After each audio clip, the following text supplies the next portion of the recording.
let's wait for a couple more minutes. Let some people roll in. Excellent.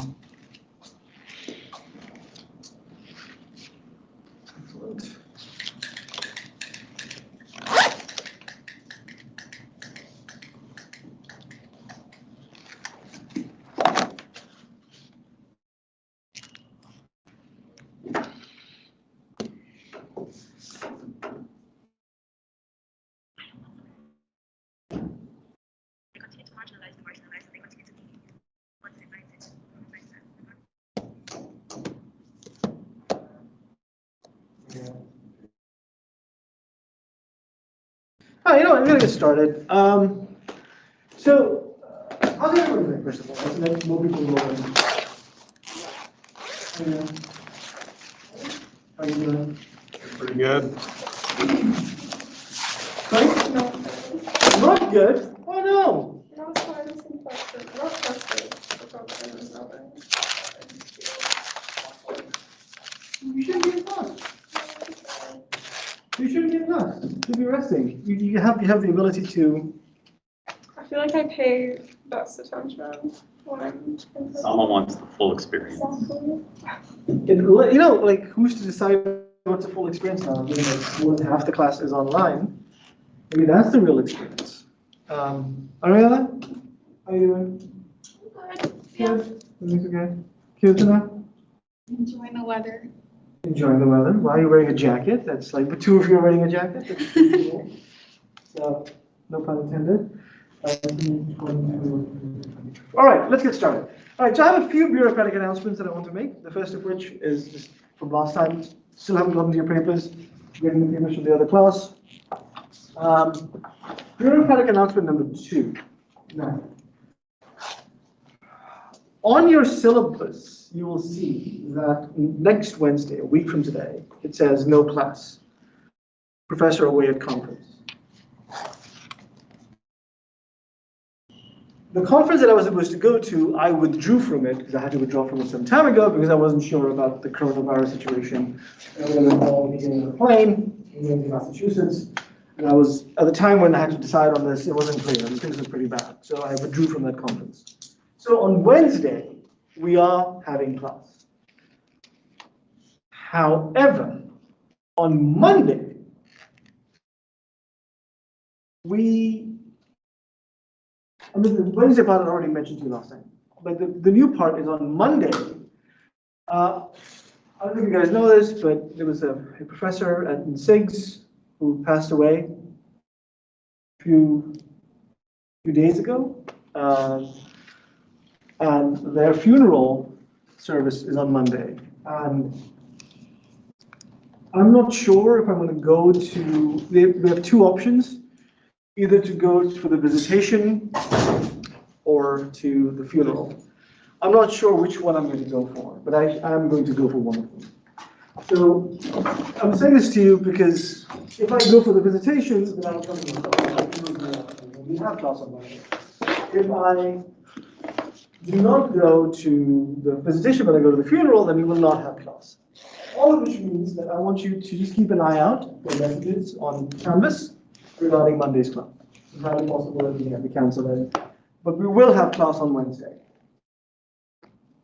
Yes. Who's the professor? Their name was Tayo and Jalawasho. They joined USF at the same time I did. So they were in my department. So it's like, with all due respect to older people, like when the email came in, I still remember, like I could only see the first few lines on iPhone. Like, I'm very sad to initially chair of the department. And I was like, in my mind, as I was clicking that email, there were like 3 different people that I could think about within our department for whom this information could be conveyed, and I hope it doesn't come about, but I hope to live for a very long time. But it came as a shock to me to see this person. This person was 36 years old. Right, so it's like, it hit a lot of people pretty hard. So I will definitely go for one of those things, but I'm not sure which, but I'll let you guys know, so you just keep an eye out for that. So that's a very heavy topic. let's move to a lighter topic that will probably interest you more. The question of the Wednesday before Thanksgiving.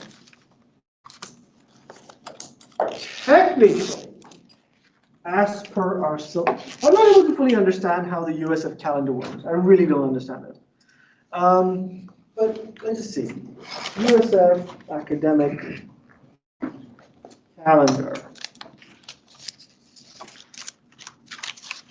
Fall 2021. You're just looking forward to hearing this. I know you like. I know what's coming next. I'm so excited for this. For Thanksgiving? Fall after Thanksgiving. All right. So let me just open my calendar so I can see what's going on with our classes. The big question is, what are we doing on the 29th and the 1st? Technically, we have classes, even though it doesn't say so on your syllabus, because they've been changing things around here. We have our classes end on December 7th. That's the last day of classes. That's a Thursday, so that means the first will be the last day of classes. The problem is that on the USF calendar, and I invite you to go and look at it right now if you have your devices, it says December 2nd, fall classes end, tentative. Why is it tentative? And then the exam week is from December 3rd. That's Friday. Sorry, I'm just, this thing is ridiculous. From Friday till Wednesday of the following week, the 3rd. Sorry, from the 3rd to the 8th. That doesn't make any sense to me. Fall final exam week is from a Friday till the Wednesday after. That makes no sense. So this creates a problem for us, which I want to sort of keep your sort of pulse on, because we're coming very close to it. Is there a calendar on these things? Good. All right, so we technically have 1, 2, 3, we have 4 classes left. I don't know what's happening in December. So my question to you was, this is the question I was going to ask was, on that November, when is it?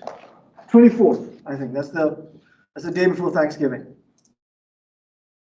How many of you can I reasonably expect to show up in class?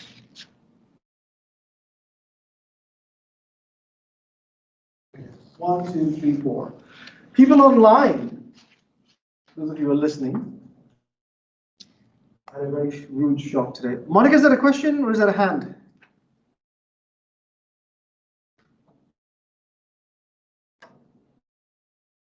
Okay, Matthew, just keep your hands up, keep your hand up. Those who can show up on that Wednesday before Thanksgiving. Yes, is there a question? No, I can show up too. Okay. The Wednesday before Thanksgiving, people who will show up are 1, 2, 3, 4, 5, 6, 7. Oh, okay. 7 people will show up. 7, 8, 9, 10, 11. Did you read it? 12. That's not encouraging. Big turnout.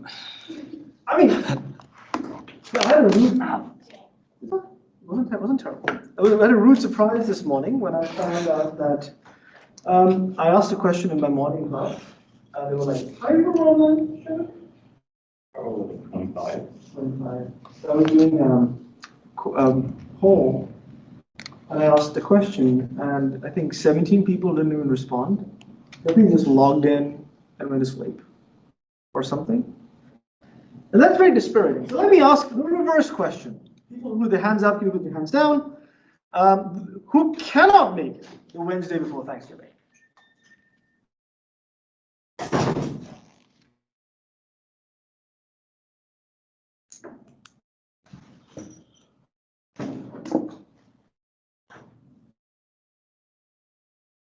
I'm not entirely sure. I have my hand up for. You will come. Okay. I'm not entirely sure. All right. So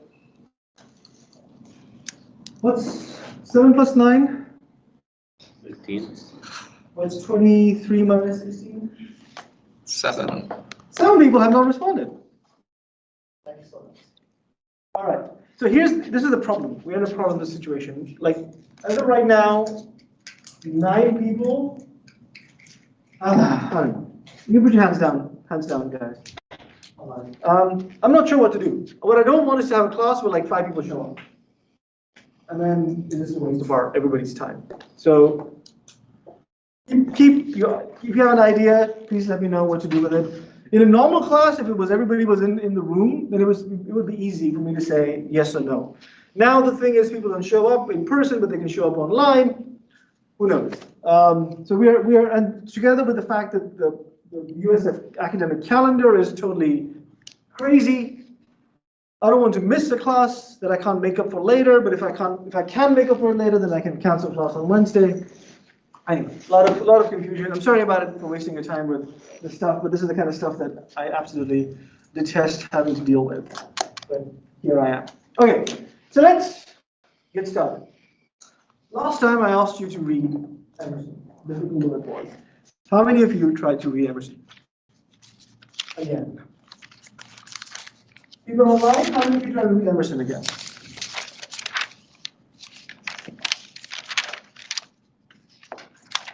Excellent. All right. 10 people. All right. How many of you tried to read Emerson again without your devices in front of you? Well, if you're reading it on a device and you can't be helped, but your notifications off, your phone put away, and just give him the time that he needed, that he demanded from you. 2 people, 3 people online, 4,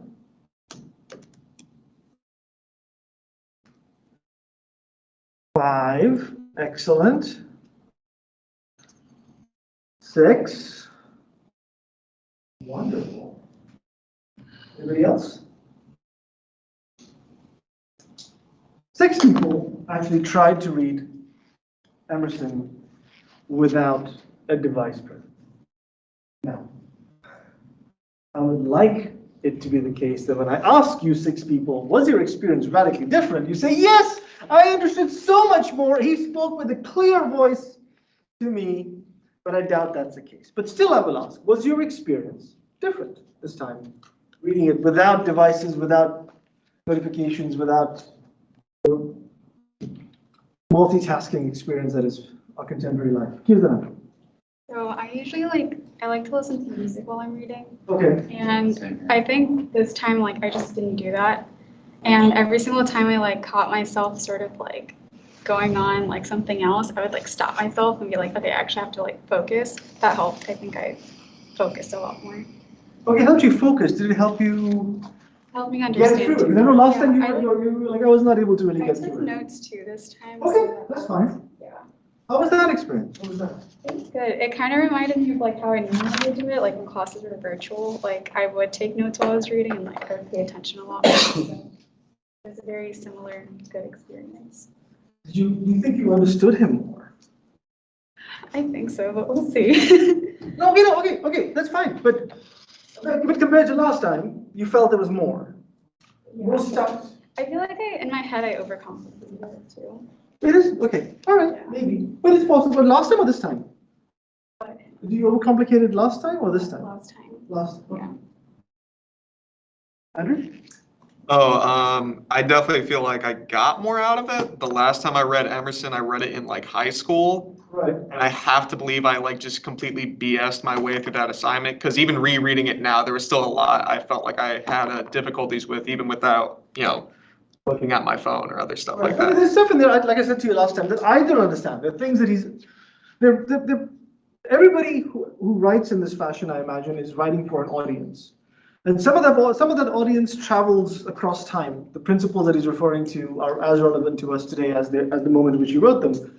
But there are other elements that are specific for the very particular audience, particular debates that he's engaged in, and unless you're steeped in those, you have no idea what he's referring to.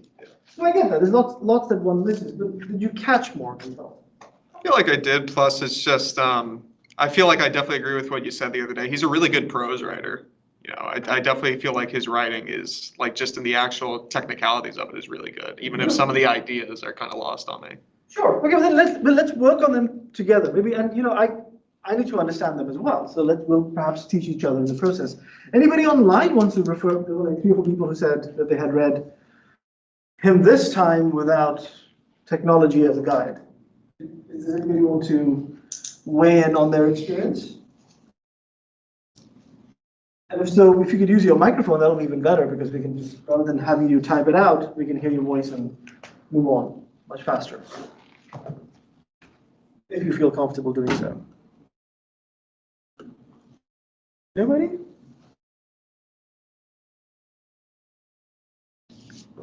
Yes, Matt. I had a humanities class where we went over the Transcendentalists for an entire chapter, and it's sort of hard for me to wrap my brain around it because it's just not something I'm good at, and it's just one of those things that no matter how many times I read it, I'm just not getting the message, and I didn't get it then, and I'm sort of getting it now, but it's kind of difficult. I'm just accepting my limitations. So wait, so you had a hard time with transcendentalism more generally? Yeah, it's just one of those things I just read and a lot of people really like them, but I get why people like them, but I personally am not completely enamored by it. And it's also hard for me to understand it. And it just is how it is. Okay, that's fine. And Monica mentions that while she always tries to avoid using technology, even on this time, the second time around, she felt a bit lost by what Emerson had to say. Monica, were there specific parts that you felt particularly? Well, let me restate the question. Was there anything in here that you felt you understood more of, even if not as much as you would have liked to, than you did the last time around? I'll wait for your answer, and meanwhile, I'll continue with my line of reasoning. Look, I agree with you. This is a style of writing that is difficult to follow. I should have, it just occurred to me right now, and maybe I should have prepared for it better by having it handy. But there was a study done of the average soundbite from presidential candidates from the 1940s down to today. And it used to be something along the lines of, I don't know, like each soundbite would be at least a minute long. So if President Kennedy is giving a speech and CBS is reporting on it, and Walter Cronkite, these are names that I presume you know something about. When they would report something that President Kennedy had said, they would sort of have a whole minute of it. So the ideas that he was developing would develop over a whole minute, and you would get more context, you would get more sense of what he's trying to say. Today, the average soundbite is like 5 seconds. And that has to do partly with our ability to process stuff. We've got so many things going on, we don't have time to listen to a president intone for an hour. Or if he's going to intone for an hour, it better be funny. Like, President Trump, which I think I mentioned this before in this class if I haven't. Regardless of what you think about him, I think most comedians, professional comedians, agree that that guy was funny. He knows how to keep his audience engaged. So if our attentiveness has deteriorated so much over time, it undoubtedly has had an impact on our comprehension as well. We're not used to struggling with difficult things because we are used to having these things delivered to us pre-chewed and sort of spat out at us. And this is true for me as much as it's true for you. So I'm not scolding you. Don't think that I'm berating you for experiencing the world in this way. I experience it as much like you do. But then, like as Andrew said, the majesty and the beauty of good writing and good thinking is lost. We lose something valuable if we only rely on the quick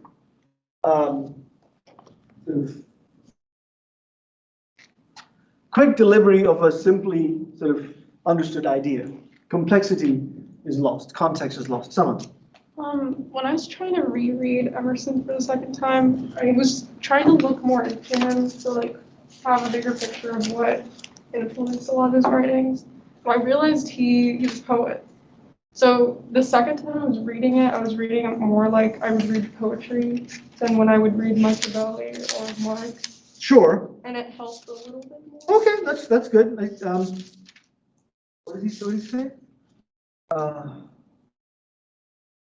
Poetry is fossil thinking. Yeah, poetry is fossil thinking, which is a phrase that he has, which means that poetry, what we convert into poetry, is a fossil. It's already dead. It's a fossil of the thought that captured our minds. And what's left, the remnant that's left in the form of prose or poetry, is just a dead facsimile of this more glorious thing that existed. But that's great, fine, yes, he was also a poet. So let me just say a little bit about, since this might help you understand it better, a very, very brief intro to Transcendentalism, largely because there's a whole universe of stuff out there that I have not even the slightest idea about, so I don't want to give you the wrong information. But just as a basic intro to this idea of what basic intro to the context within which Emerson is working, that context is the context of Transcendentalism. And Transcendentalism basically is the belief that human institutions, especially religious institutions, corrupt our ability to, or contort our ability to live out according to our essential nature, which is good. That the more we can withdraw from these institutions, both in our everyday life, in the way we depend upon these institutions, but also in the way we think about the world, the closer we will come to our essential nature, which is good. That in fact, the corruption that human beings experience is not a corruption that flows from something innate in human beings, but rather is a response to the dispiriting nature of institutions and how they function.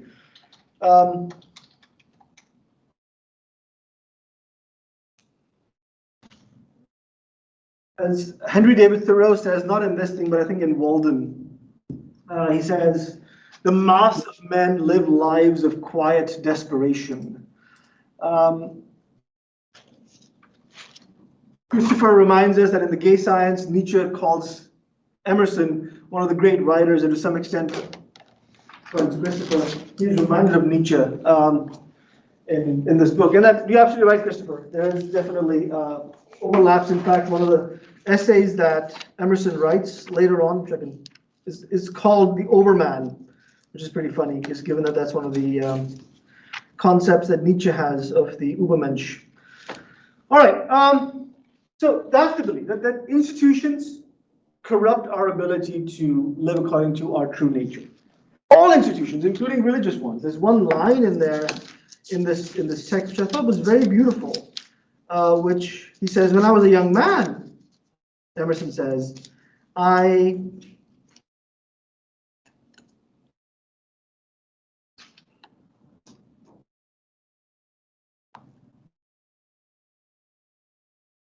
He says, I remember an answer which, when quite young, I was prompted to make to a valued advisor, who was wont to importune me with the dear old doctrines of the church.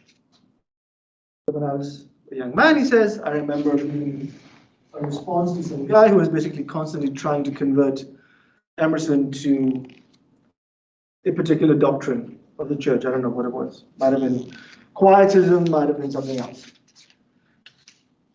On my saying, what have I to do with the sacredness of traditions if I live wholly from within? My friend suggested, but these impulses may be from below, not from above. I replied, they do not seem to me to be such, but if I am the devil's child, I will live then from the devil. So he says, I said to this man who was trying to convert me to his version of religion, but look, what do I need, particular doctrine of your church? What do I need from it to guide me if I can live as a whole being within myself, if I'm guided by the stirrings of my own soul? this friend said, well, how do you know the stirrings of your soul are coming from God? It could be coming from the devil. And he says, you could be right. It doesn't seem like that to me, but you could be right. But if that's the case, I would much rather be a child of the devil than a child of God.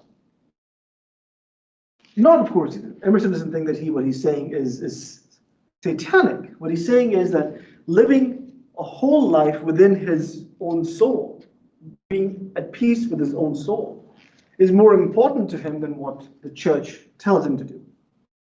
And this idea that the way in which we attain salvation is not through the church, not through institutions, especially as we will see with Thoreau, this is an important part of the transcendentalist worldview.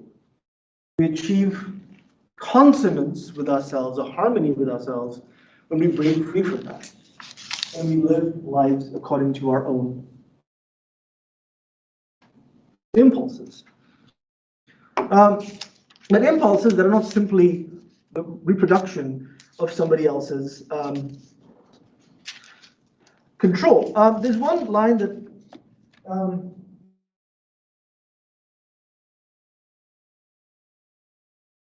he says, so in fact, so deep should this abiding connection to your soul be, that even if it puts you against your own family, you must follow the stirrings of your own heart. He says at one point,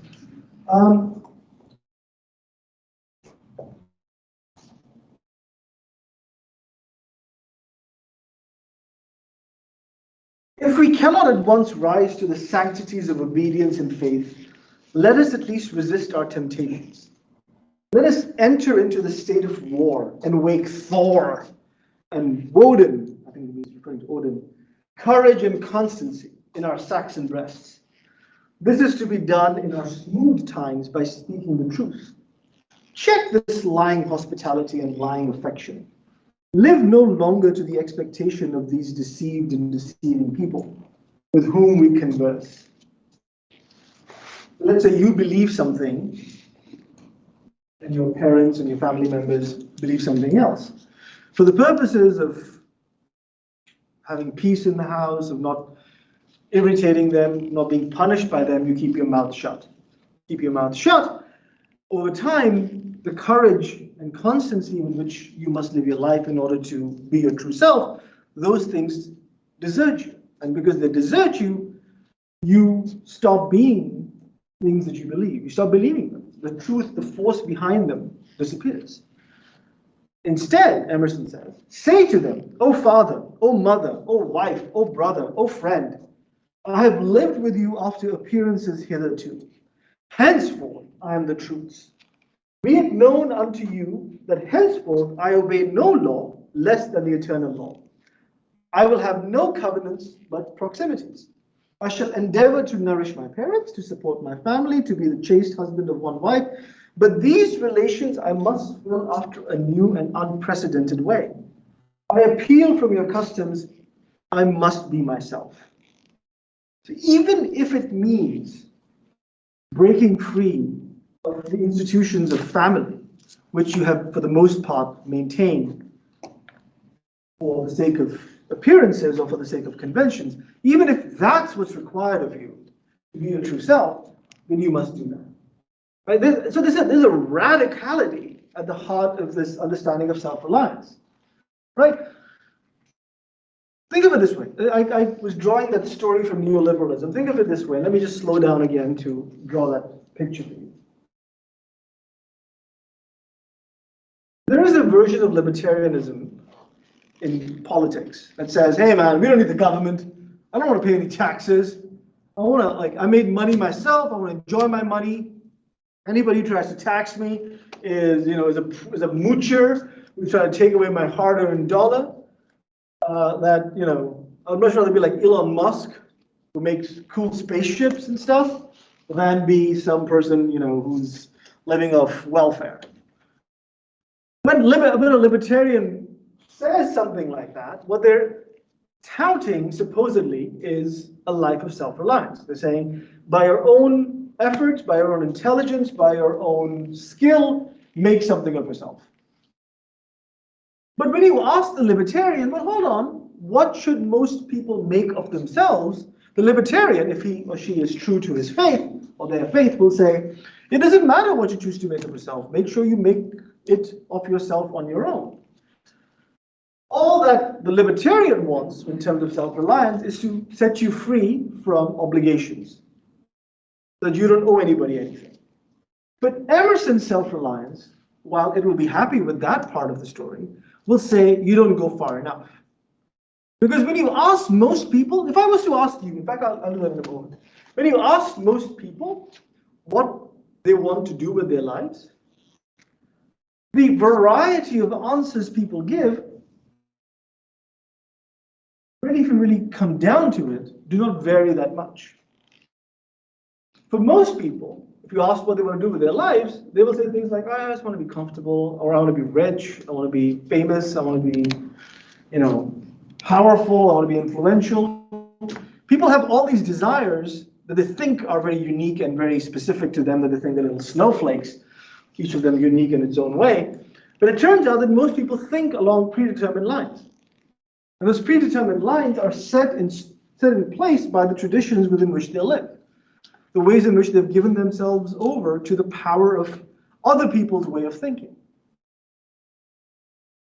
I mean this genuinely. If I was to ask myself this question, if I was to ask you, I want to ask you, but I feel like I've already given you a reason to resist what I'm saying, so I'm reluctant to give it to you now as a form of a question. But if I was to ask myself the question, well, what would I want, really, really want for myself? I don't think I'll come up with anything unique and remarkable. I'll say things like, oh, I don't know, I want to have like 50 grand more in salary, and I don't know, like maybe teach at Harvard, or I don't know, have a couple of, top best-selling books, give Shomek a tenure-track position at a leading research university, things like that. The last bit I threw in because I don't want to seem too greedy, something nice for Shomek, right? But again, my imagination is captured by things like success, like, I want to have money, I want to have some fame, I want to have, I want to be known as someone who does good.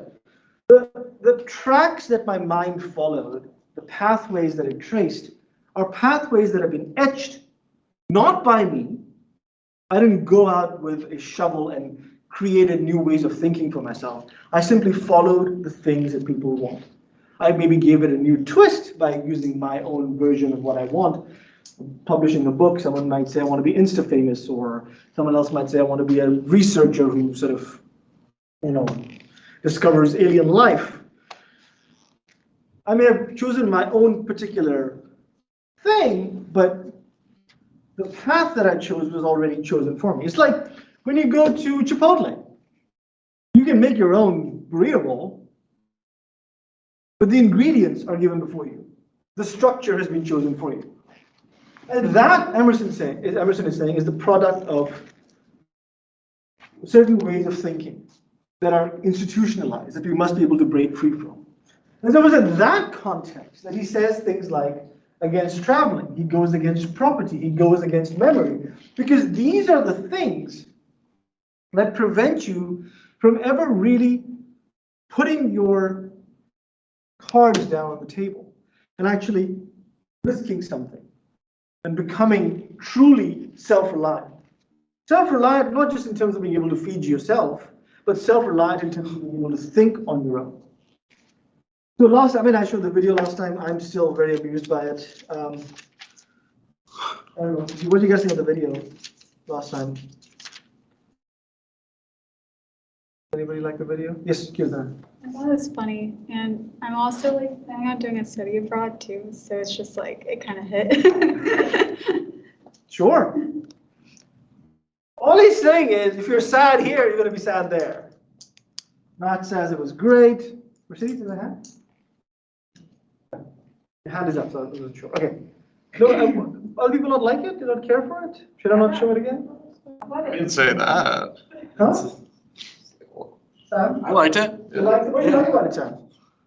I liked pretty much how you can't escape from your own problems, and just because you think you're in a perceived paradise doesn't mean you actually are.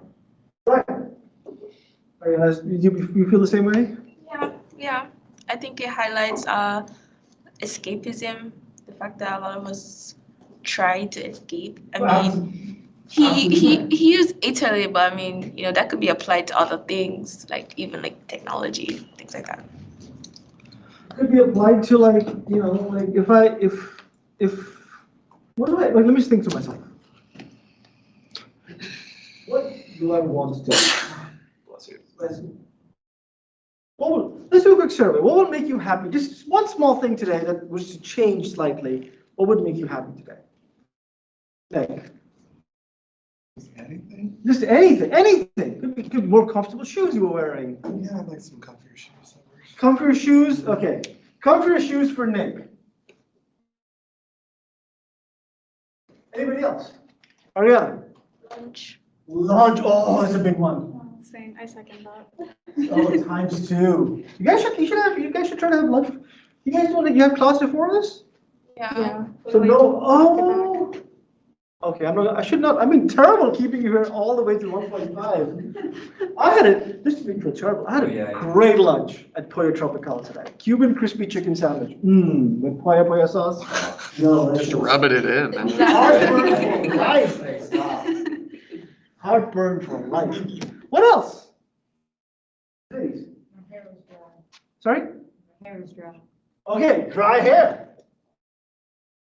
That I think is going to happen soon, but awesome. That's one idea. No sinus infection.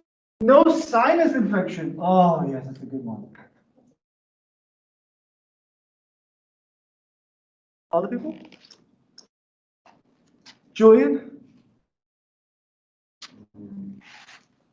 Another one. Oh, yeah, go ahead.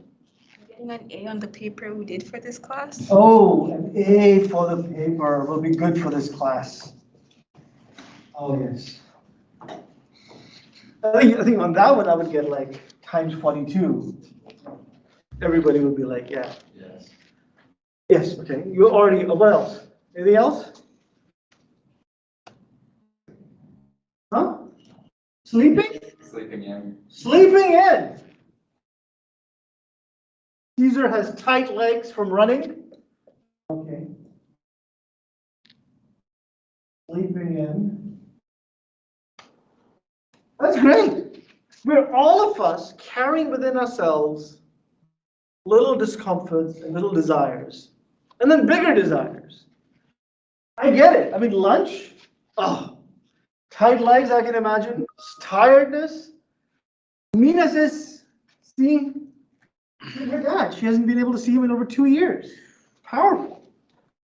I'm with you, Mina. I haven't seen mine in 2 years either. It's hard. When I sit down to quieten my mind, I don't want to use a big word like meditation, just quieten my mind. All of these little desires, all of these little hopes that I carry within myself prevent me from being present with myself. I always think to myself, if I had slightly more comfortable shoes, that'd be better. I haven't had lunch. I'll meditate much better if I'd had lunch. I woke up too early. Dang it, I'm too sleepy now to meditate. I don't have the hair problem, but I would have liked to have gotten an A for my paper. That would have been great when I was in college. All of these ways are small and tiny ways through which our desires, which are on, some of this are just biological, I suppose, right? Sinus infection is a big one, sorry, that would be a terrible one. But a lot of the desires, a lot of the ways in which we think about our world is structured along pathways that other people have created for us. And that is what Emerson is saying we need to break free from. He's saying we need to break free from the attachments of property. Now that's a big one, right? Politically, he says, and so the reliance on property, including the reliance on governments which protect it, is the want of self-reliance. Men have looked away from themselves and at things so long that they have come to esteem the religious, learned, and civil institutions as guards of property, and they deprecate assaults on these because they feel them to be assaults on property. They measure their esteem of each other by what each has and not by what each is. But that which a man is does always by necessity acquire, and that what the man acquires is living property, which does not wait the beck of rulers or mobs or revolutions or fire or storm or bankruptcies, but perpetually renews itself wherever the man breathes.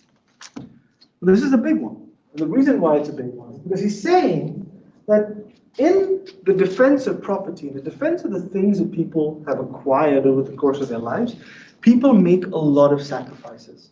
People make a lot of adjustments. People compromise themselves in many, many things. This is a theme that we'll come to in a moment when we come to Thoreau. In order to defend the things people have, people accept a lot of stuff that they should not accept. And in that process, they compromise themselves. They compromise their ability to be with themselves, to be self-reliant, because they have now identified themselves with their property. Now, Emerson is not saying that we should live in communes where nobody doesn't own anything. He's not saying that. He's saying to what extent are we going to be attached to our property? And in what ways do we compromise ourselves? Compromise the morality we claim to possess, because doing so, fighting for the morality we claim to possess, would threaten our property. So Emerson is saying the institution of property and the institutions that protect the institution of property are also a way in which we prevent ourselves from becoming self-reliant. Again, self-reliance is an important thing, because that's the only way through which we come in touch with who we actually are. Let me see, there was one thing on memory that I wanted to find. Yes, Jesus.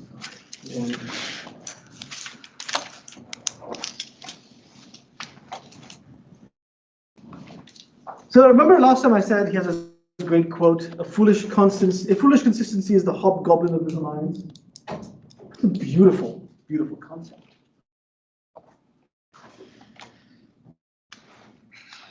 He says, the other terror that scares us from self-trust is our consistency, our reverence for our past act or word, because the eyes of others have no other data for computing our orbit than our past acts, and we are loath to disappoint them. We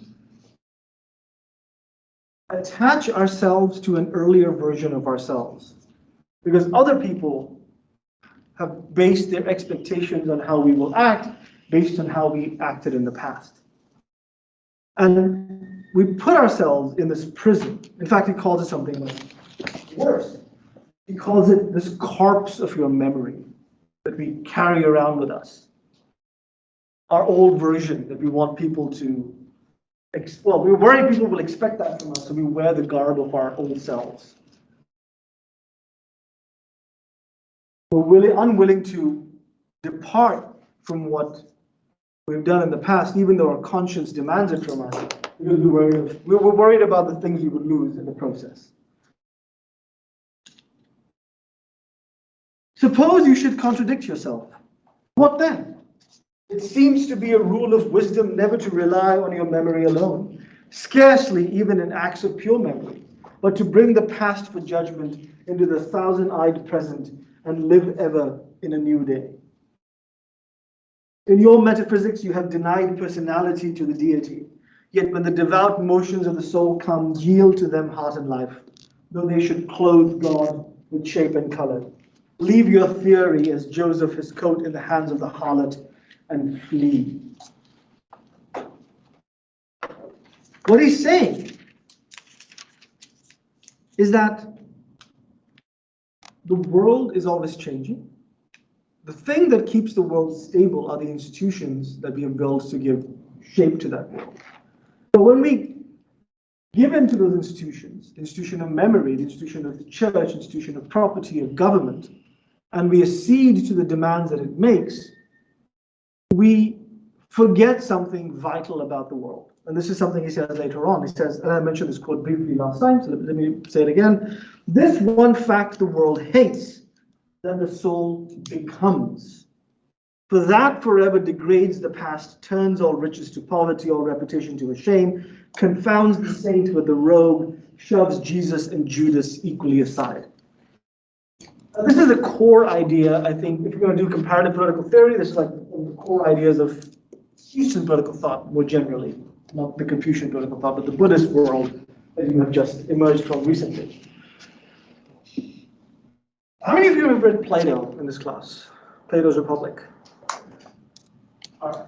So, very briefly, Plato believes that there are three parts to the soul. There is the part there, these are the appetites, there is courage, and there is wisdom.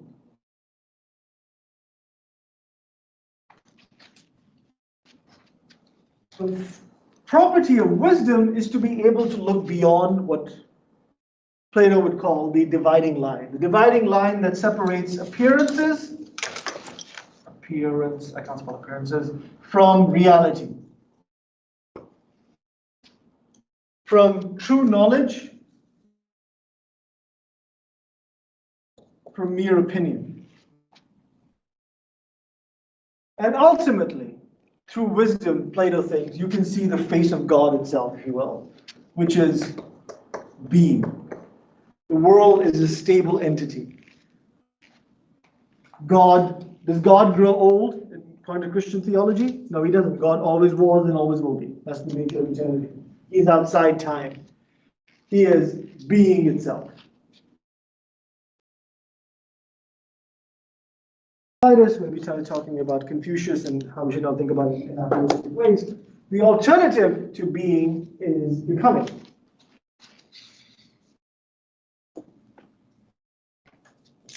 Things are always changing. Things are always in flux. And this fact, because the world builds itself not on the expectation that people are changing, but that people should be whittled down and made the same. Our institutions are designed to do that. And Emerson is saying, break free from them. Break free from the memory of your past self. Anyone read Walt Whitman? Walt Whitman is considered, if you get a chance, please to read it. His poem called The Leaves of Grass, it's a pretty fat poem for a poem. And he's the democratic theorist of America, the democratic poet of America. Julian? Didn't Plato's Republic also consist of like a caste system made of metals? Yeah, but yes, they all correspond to that, but that's irrelevant for our purposes. But yes, you have to do right. This is gold, silver, bronze. Yes, but the important part I want to say is being. That wisdom consists in grasping being, unchanging being. Emerson is saying wisdom consists in realizing that everything is changing. Let me just say quickly.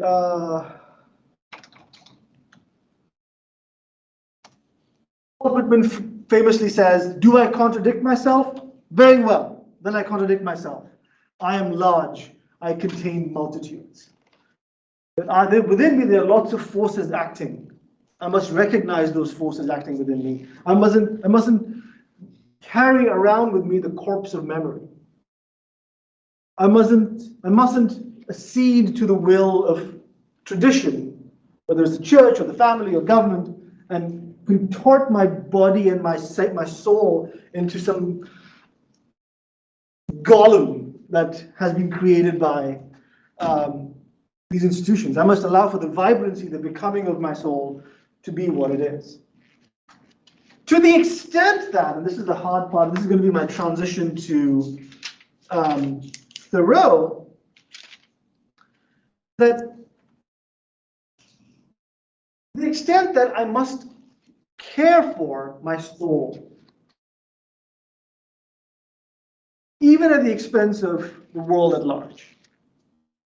And this is what, I'm being too harsh on Emerson, but just wait, let's just work through it. He says, very early on in this essay, he says, every decent and well-spoken individual affects and sways me more than is right. I ought to go upright and vital and speak the rude truth in all ways.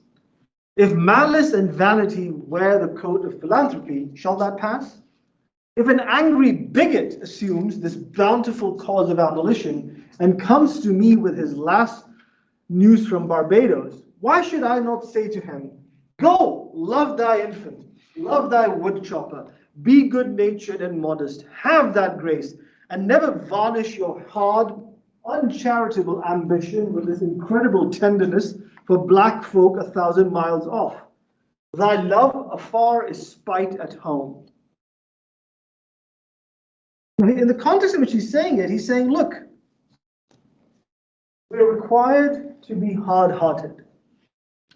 We shouldn't let politeness and kindness and social conventions get in the way of speaking the hard truth. Even if it comes to, even if, a slave owner comes to us and says, or a racist comes to us and says, oh, I feel pity for those poor slaves in Barbados or in Haiti. Technically, what that guy is saying is good. You should feel sorrow for people suffering elsewhere. But this same bigot is terrible to his people nearby. Much better for him to care for what is near and attend to that than have some far away, far off idea of justice. Care for your soul, here and now, is what Emerson is saying. But this translates into a very interesting kind of conundrum.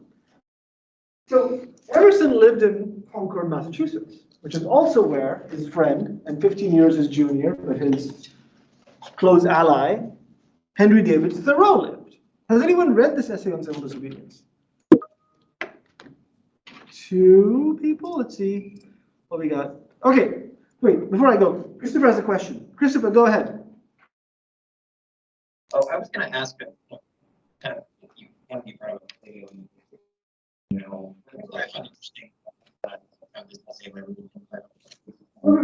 Christopher, slow down. Could you slow down a little bit? Oh, yeah, sorry. Page 10, first talk about says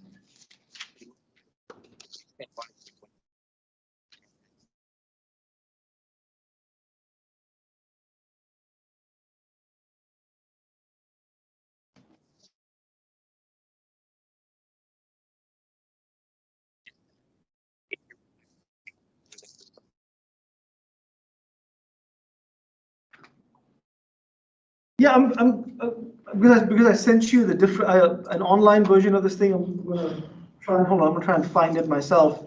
But so was there a question there?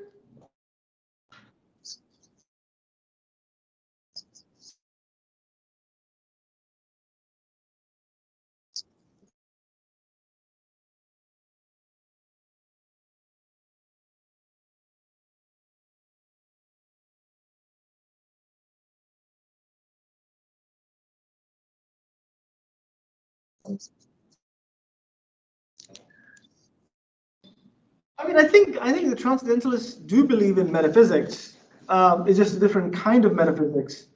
But I think this question may be a little outside my wheelhouse right now, Christopher, to be honest with you.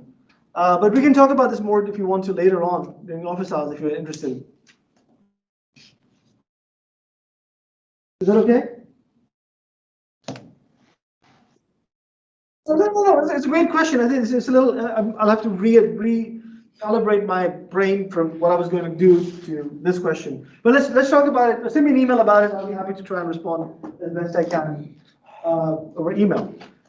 So Thoreau, one person has read, 2 people have read the Essay on Civil Disobedience. Has anybody else online read the Essay on Civil Disobedience? Matt has. Caesar has. Is that the reading for today's class? Yeah. Oh, okay. Essay on Civil Disobedience. Okay. 4 people have read it. 1, 2, 3, 4, 5. 5 people have read it. Okay. So, congratulations to those of you who have not read it. You got a chance to read it. How many of you read it today? Did people read it for today? 1, 2 people read it for today? Did anybody else read it for today? I read it before, but I reread it. Sure, but those who had not read it before, did anybody read the essay for today? online? If people read Thoreau today.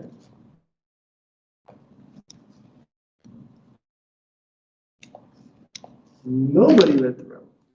Okay, well. Mina, I did say we may not get to it. I understand that. Mina says she glanced over it. Okay, I think, well, thank you, Mina, thank you. That's, given the fact that most people have not even tried to do that, thank you for doing that. I would recommend in the strongest terms that you read this, because it is fantastic. It's a fantastic essay.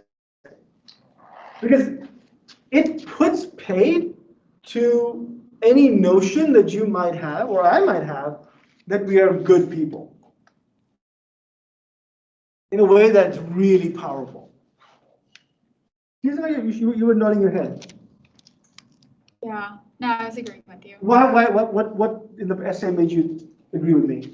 Well, now I have to like think about it, but it's sort of like what you were saying about, I think he was the one that talked about like philanthropy and charity and stuff, right? If I'm like remembering correctly.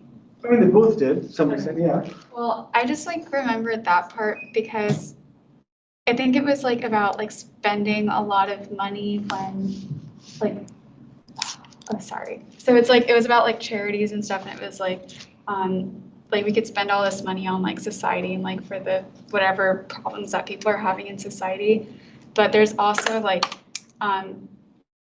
also problems with that, because it's like, if all these like rich people are giving a bunch of money, then they're just doing it for like the name of like helping out, and they're not actually helping out. It's just, they're just doing it just to like let people know that they are giving their money and like Sure. charity. At least that's what I got out of it. I don't think that's. So that's one part of it. I think the bigger part of it is encapsulated in the following thing. So Henry David Thoreau lived in the same town of Concord, Massachusetts as Ralph Waldo Emerson, and famously, Henry David Thoreau, in an act of civil disobedience, which he references in his essay, refuses to pay a poll tax, for which he is arrested and put in jail for one night. The next day, someone came and bailed him out.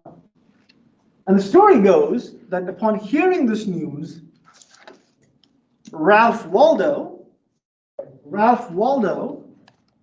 to jail to see Henry David Thoreau. And Ralph Waldo said, "Henry David, what are you doing there?" And Henry David famously said, No, Ralph Waldo, the real question is, what are you doing out there?"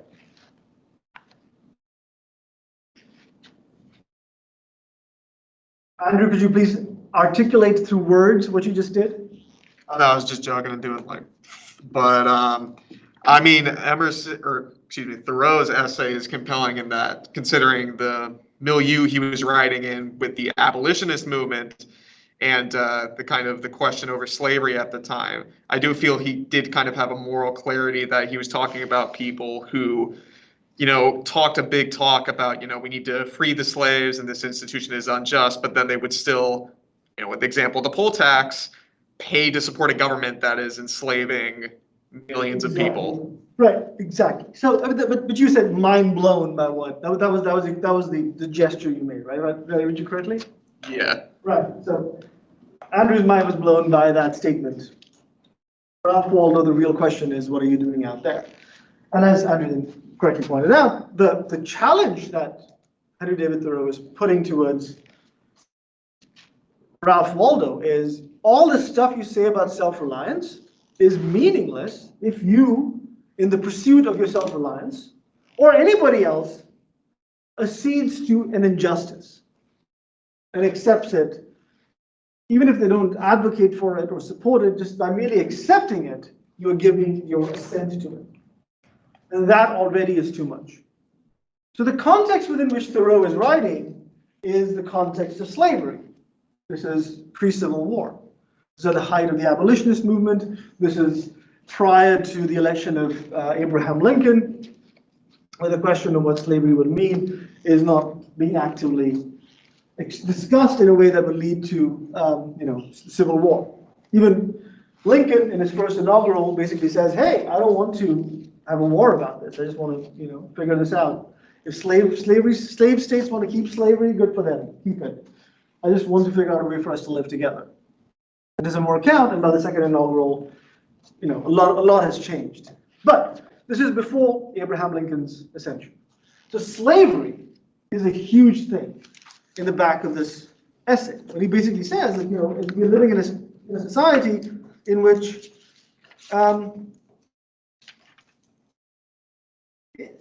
he says, when a sixth of the population of a nation, which has undertaken to be the refuge of liberty as slaves, and a whole country is unjustly overrun and conquered by a foreign army and subject to military law, I think that it is not too soon for honest men to rebel and revolutionize. What makes this duty the more urgent is the fact that the country so overrun is not our own, but ours is the invading army. So the US fights the Mexican-American War on pretext related to the encroachments of land by the Mexican state. The US basically invades Mexico. And I think that's when Texas became part of the Union, California, big parts of California, New Mexico. The US basically fought a war to steal land. The Trail of Tears, precedes, of course, by some time, not by a long time, but at least by, I think, 15, 20 years or so, when the US forcibly willingly dissolves treaties made by earlier governments with Native American tribes and moves them off into reservations, and hundreds of thousands of people die in the process. Thoreau is saying, you don't have to have actively been a slave owner or the guy whipping Native Americans into reservations or a soldier on the front lines of the Mexican-American War. In fact, he says that plenty of his neighbors who say things that, would sound full of bravado. They say, of course, I would never, ever fight for the US Army that's fighting this unjust war. But to those people, Thoreau says, do you pay your taxes? If you do, then you assent, essentially, to this unjust situation. It's a wrong piece of paper, sorry. Let me give you some quotes from this that will actually sort of illustrate the power of what Thoreau is talking about.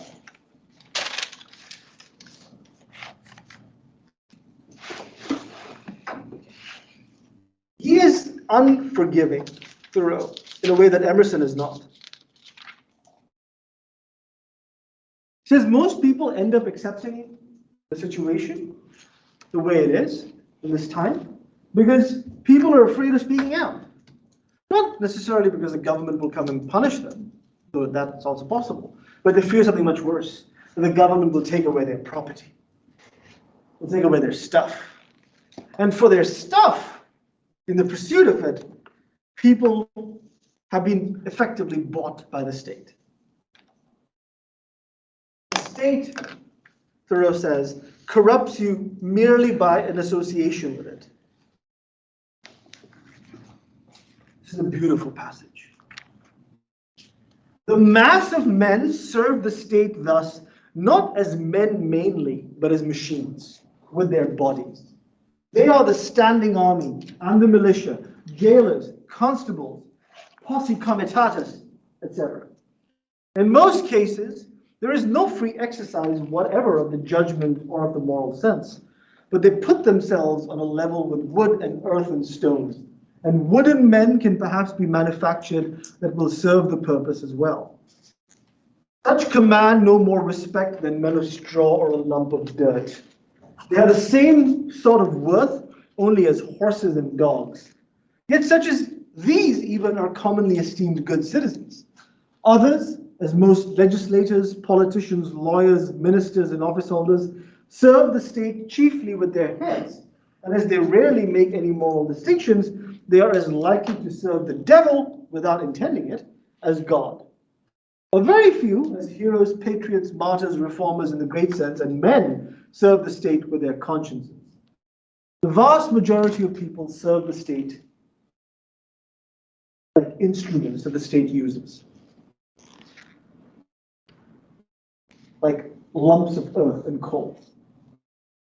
You work for the army, you work as a jailer, you work in the police force, you are an instrument of the state. You may think you're doing great things by it, but you're not. You are just a piece of body put, and the force that you command, put in a certain place to enact the state's will. Funnily enough, he says he allows for the fact that there might be people who are conscientious objectors.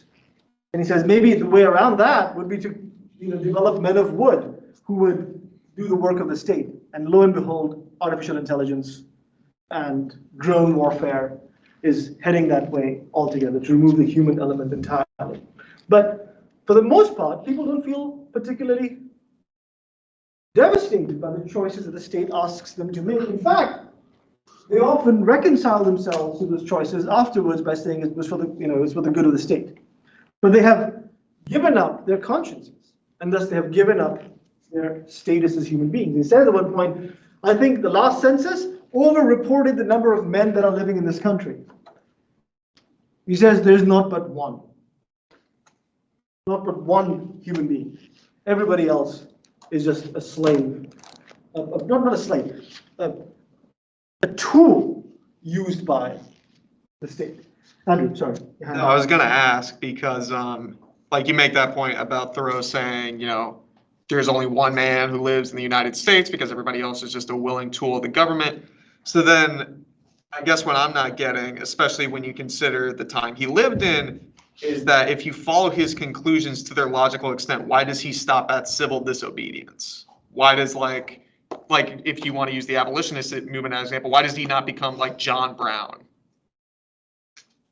Why does he stop at just not paying his taxes? You know what I mean? Cool. That's a great question. I'm trying to find something to. In this book, which is, by the way, if you ever get this book, this is a great book to get. They're beautifully produced, and pages are so. You feel like you're worshiping a text. It's wonderful. A Plea for Captain John Brown, Martyrdom of John Brown, The Last Days of John Brown. Oh, let's see, 418. There's a song. Is there a song?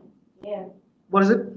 there's like a song for John Brown with an A. It's on YouTube from the 1600s. Can you play it? Okay. He says a lot of things in support of John Brown, but we'll come to that in a specific answer to your question in a moment. Let me see if I can find this. What is this song? I don't know, but if you look up John Brown song, it'll probably come up. John Brown song. By Bob Dylan?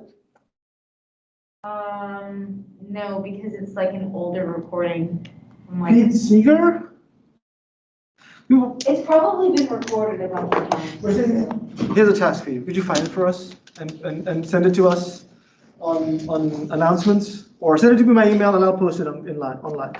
So, in response to Andrew's question, well, if it's so bad, why isn't it doing anything? So, a couple of things that I want to get to, which is what is to be done in terms of the government's response. So, the government recognizes, Thoreau says, that things are bad. Slavery is bad. Mexican-American War may not have been the greatest thing ever. What is to be done? The government says. And he says, the government says, if you listen to a guy named Daniel Webster, or actually even Abraham Lincoln, initially in the first inaugural, the solution can only be found from within the framework of the Constitution. Let's figure out how the Constitution can be amended in such a way that allows us to solve the problem of these constitutional crises that are rising up, these injustices that are happening throughout the land. Let's use the Constitution as a method. To people like that, people who say, let's figure out, the Constitution is good. It's wonderful, let's figure out a way through it. He says, Webster never goes behind government, and so cannot speak with authority about it. His words are wisdom to those legislators who contemplate no essential reform in the existing government, but for thinkers and those who legislate for all time, he never once glances at the subject. I know of those whose serene and wise speculations on this theme would soon reveal the limits of his mind's range and hospitality. Yet, compared with the cheap professions of most reformers and the still cheaper wisdom and eloquence of politicians in general, his are almost the only sensible and valuable words we thank heaven for him.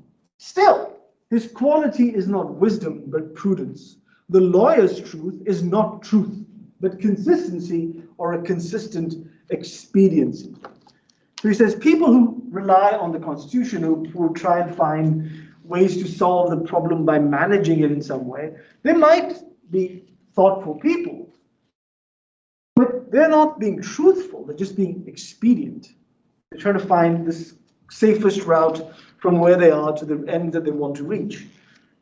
But because the end that they want to reach is determined by where they are, they're willing to change the end. Let me give you an example. Look, let me give you an example by risking a comparison. I will not die on this sword, I'll gladly drop it if I have to. But you can imagine someone saying, climate change is a catastrophe that is coming for us all. No matter where you are. It'll hit different people differently in different parts of the world, but it's coming for all of us. 1.5 degree is baked in at this point. Like, you would have to stop all the factories now. Stop them, all of them. Turn off the lights. And maybe then we'll manage to escape that. Maybe. But frankly, we're heading for 3-5 degrees. Baked in, life is going to be miserable. Let's find a solution to it. Well, the solution to it involves coming up with legislation, at least at the national level in the US. Forget about what China is doing, or what India is doing, or what the European Union is doing. Just here in the US, the second largest polluter in the world after China. And China, of course, is polluting mostly for goods that they're producing that are being sold here. Piece of legislation goes up to Congress. Joe Manchin says, I don't like it. The Republicans say, nah, we don't like it. Boom, no Green New Deal, no attempt made to even make the minor adjustments that need to be made in order to prevent climate change. So a climate activist says, what do we do? And President Biden says, well, we must go through the Constitution because the Constitution has determined that political powers must be apportioned in this way. And if Joe Manchin says, or the Republicans say, no climate change legislation, then I'm sorry, that's the will of the democratic will of the people. At a point, in a moment like that, if you're a climate activist who really, really believes in climate change, you would be led to say something along the lines of what Thoreau is saying. That to rely on the Constitution as a way to defend yourself from not being able to achieve the thing that you should want to achieve, you have adjusted the goalposts. You basically said, well, what the Constitution allows is what we must aim for. Whereas the larger truth is that the solution needed is much broader and much greater. You can imagine the same thing most recently, for example, use another example, that drone strike in Afghanistan that killed that family of 10. The youngest child was 2 years old. My daughter is going to be 2 years old. Like, I shudder at the thought. The whole family wiped out because somebody was super eager to show that they can respond to ISIS in Afghanistan. And for that reason, launched a drone strike that killed a young family. You could say, well, that was a horrible thing. Why? Something like that should never have been authorized. And you take it up with the lawyers, and the lawyers will probably end up making some kind of argument that will be accepted by the Supreme Court, that the powers of the Constitution are such that the president has the power to launch a drone strike in the interest of the American people. And mistakes happen, that's terrible, but it was done in all good faith. If you're a Thoreau, you would say, no, that is not enough. Using the instruments of the government to defend the actions of the government will never get you a response that is equivalent to what the truth demands. Those things will always be at variance. Truth must lie elsewhere. Now, Andrew's question was, well, if he is so bent out of rage about it, why does he stop at only paying his taxes? And this is where he does something interesting, which at some level, one could ask of him, why do you stop here? Are you not being in some ways expedient with your own discomfort? But he says, at one point, that look, I don't think people have been put onto this earth to make everybody's life better. I don't think that's what the purpose of life is. You're supposed to come on here and make, the life of everybody else much happier. Let me find the exact quote.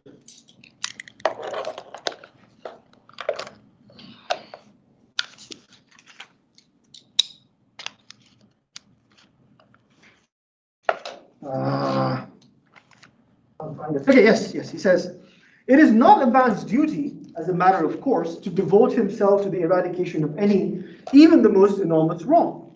He may still properly have other concerns to engage in. You don't have to become, a climate activist or an anti-war activist to live by what Thoreau is saying, or devote your life to it. It is his duty, at least, to wash his hands of it. And if he gives it no longer thought, not to give it practically his support. You don't have to go and become an anti-war activist or a climate change activist, but you are required to not become the mechanism by which, or support the mechanism by which, injustices elsewhere are committed, often in your name. And one of the ways that happens, at least in the context in which Thoreau is writing, is through taxation, is through voting, is by giving your assent in some fashion to what's happening. Ariane, I'm so sorry, I had your hand up earlier and I just got lost in my own world. What was your question? I'm sorry. I'm sorry. Sorry? I don't remember, I'm sorry. Oh, I'm sorry, I suddenly remembered. I just got lost in Thoreau's eloquence.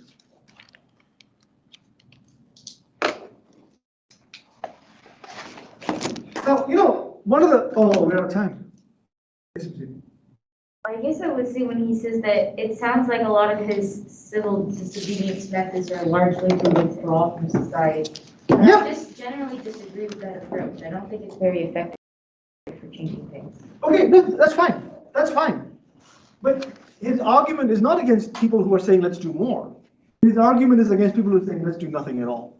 And to them he is saying that you, by doing nothing at all, are still doing something. But what you're doing is actually much worse. To the people who want to do more, absolutely. He's not saying let's not do those things.